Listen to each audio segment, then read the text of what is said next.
تسألني ايه هي اكتر حاجة بنتعامل معاها غلط بعد علاقاتنا العاطفية وعلاقتك بعيلة ابوك؟ هقول لك تعاملاتنا مع الادوية. بسبب مسكن واحد فقدنا حد من صحاب العيلة. الادوية بالنسبة لنا هي السوبر هيرو. بس مثلا عمركم سألتوا ليه اسمها ممارسة الطب؟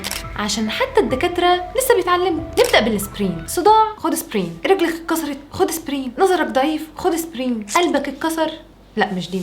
لحد ما في يوم من الايام كنت بكلم الحاج الوالي بيحكي لي ان حد من اصحابه اتوفى بسبب حاجه غريبه جدا، مسكن. بس يقول لي ان لا مش ده السبب الاساسي. السبب الاساسي اننا بنشوف اننا نروح للدكتور دي حاجه كبيره وتقيله، ما نستسهل وناخد مسكن. على ان الالم لغه من مخك. جسمك واعصابك ومخك بيحاولوا يقولوا لك حاجه، بس من غير ما يعرف صديق العيله انه اللي عنده ده مش مجرد دور برد، وانه اكتشف انه عنده عجز في الكلى، وان فيها ايه حبايه مسكن مش هتعمل حاجه والكلى ما استحملتش. فبكل بساطه خد بالك لما تاخد دواء في المره الجايه، وان مفيش ده من غير ده.